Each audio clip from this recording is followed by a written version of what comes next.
Adrian, welcome to my channel.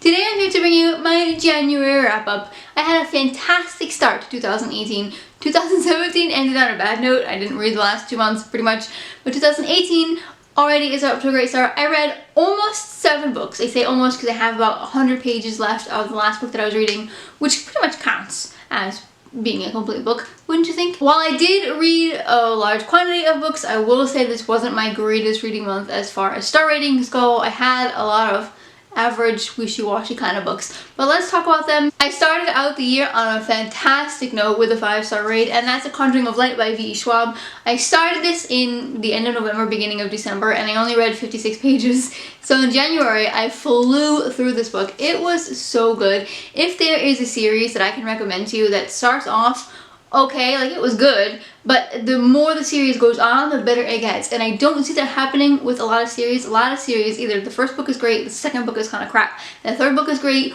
or they kind of slowly decline.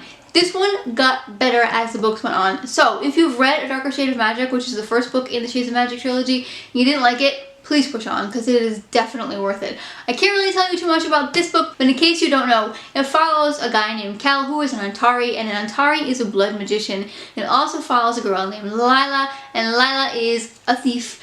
And they go on this magical journey together. In the first book, it starts off where they find this object that Kel accidentally smuggles, because not only is he an Antari, he's a smuggler, and it gets him into all kinds of trouble, and Kel and Lila have to kind of figure out all this mess. And the story picks up from there. It's got a great cast of characters, lots of representation. I really loved this book. Another book that I started in November and finally finished in January was Before I Fall by Lauren Oliver.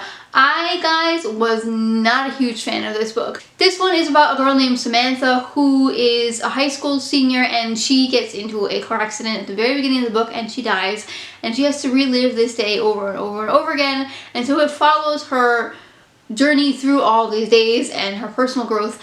I wasn't a huge fan of this book. I only gave it a 2.5 stars, mostly because I can't really relate to the high school scene anymore. I'm 33, so it was a long time ago for me. And even when I was in high school, I wasn't really the party kind of person, so I didn't like it. I expected a lot from this book. I expected some thrillers. I found it kind of boring, and I really didn't like the ending of the book. One of my quarterly reading challenge goals, in case you missed it, I will leave it up here, was to read some historical fiction for January, February, and March. So I did that. I read 2 this month. Are you proud of me? I'm proud of me. First up was The Other Queen by Philippa Gregory. This is the story of Mary, Queen of Scots, and it follows 3 different perspectives. It follows Mary herself, it follows Bess, and it follows George, who are the couple who is hosting Mary. It follows Mary from the time that she went to Elizabeth I for protection after she was overthrown in her own country, Scotland, up until the time of her beheading. I talked about this a little bit in my mid-month check-in, and when I was talking about it, I wasn't a huge fan of Mary and Bess, which are the 2 female characters.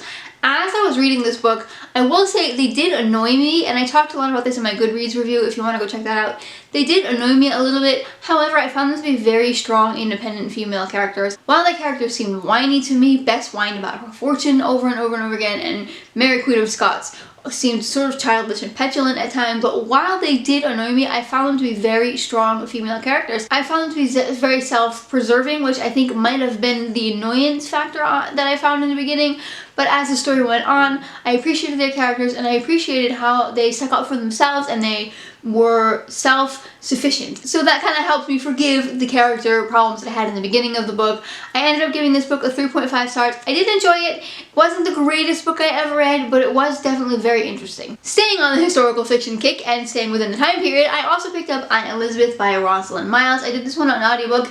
This one is the story of Queen Elizabeth I, following her from her teenage years up until the end of her reign. I found this one not quite as good as The Other Queen. I feel like had I read this one maybe a little bit later, not right after the Mary, Queen of Scots book, I would have appreciated it more. I think the royalty selfishness kind of got to me after a while. But my biggest issue with this book is that it was less historical fiction and more scandalous romance, which is not really my thing. I feel like I didn't get to see very much of England and how the monarchy took care of things that were going on in England at the moment. I saw mostly who Elizabeth was in love with and why she wanted them to be beheaded and why she was sending other women out of the country. It wasn't really my kind of thing. I only gave this one a 2 stars. Next up, also on audiobook, I listened to Behind Her Eyes by Sarah Pinborough. This one was interesting. This book follows Adele and Louise is David's secretary, who is also married to Adele. But Louise kissed David at a bar one day before she realized that he was her new boss. And so the story is told through Adele and Louise becomes friends with Adele, and she finds some weird things going on in David and Adele's marriage. At first, I didn't think I was gonna like this book because I am not a huge fan of adultery books. I don't like them. This one, however, I still didn't like, but it was so interesting, except until about the last third. The last third of the book, I found it kind of slower paced, and I did expect the ending, most of the ending. The very end of the book, I didn't see coming, and it kind of left me a little creeped out. I ended up giving this one a 3.5 stars. It's definitely a psychological thriller. I mean, it's not like super scary, but definitely a little weird, creepy, especially at the end. So if you like those kind of things, I definitely recommend it. I gave this one a 3.5 stars. I am glad I read it, but I needed something light and fluffy after that to kind of wash away the creepiness. I didn't end up picking light and fluffy, but I did end up reading The Cruel Prince by Holly Black, and it was really good. I will say this one, it is definitely a young adult book. It's a young adult book, in my opinion. I feel like it is definitely very tropey, which a lot of young adult books tend to be, which I don't necessarily have a problem with. As long as you know it going into the book, it's easy to dismiss. What I did love about this book, and the entire reason I picked it up, is because it's a story about fairies. And not your cute, cuddly fairies or your romantic fairies necessarily, but these fairies are cruel. I loved reading about this world and these characters. I did fall in love with them. I am curious to see how the series plays out. What I did like about this book is that it had a reasonable ending. It wasn't like a huge cliffhanger where you have to wait the next 2 years for the next book, or however long it's going to be till she puts out the next book, but it gave you a little bit of a hint of what's coming next, but it gave you a relatively satisfying ending as well. There were definitely some surprises in this book that I didn't see coming, which I appreciated, but like I said, if you're not into the YA tropes, then probably this book might not be for you unless you can get past them, because the world, guys, and the fairy story itself is fantastic. I gave this one a 4 stars. And lastly is the book that I only have 100 pages left. I actually had this one on my February TBR, but I was impatient and I wanted to read it, and that's Daughter of Smoke and Bones by Laini Taylor.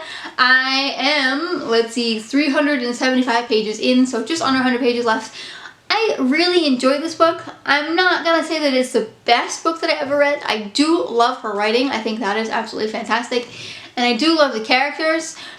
But there's a point about 2/3 in the book where I kind of lost interest because the story got broken up. It was telling some stories from the past, but it seemed to break up the story a little bit for me. I'm not entirely through that part yet, so maybe it will get a whole lot better. I don't know. I can't really give this one a rating yet. I do love it. I definitely want to continue the series, but it's not my favorite fantasy book, if you catch my drift. Alright, those are all the books that I read in the month of January. Like I said, 7 books, almost 7 books in 1 month is really good for me. I don't usually do that many. I usually do about 3 or 4 books. So 7, I was in a reading mood. Downside, if you follow me on Twitter, you've seen this, is that when I'm in a reading mood, I'm not slumpy in my reading anymore, but I'm slumpy in everything else because I don't want to do anything but read, which is kind of what I did this month.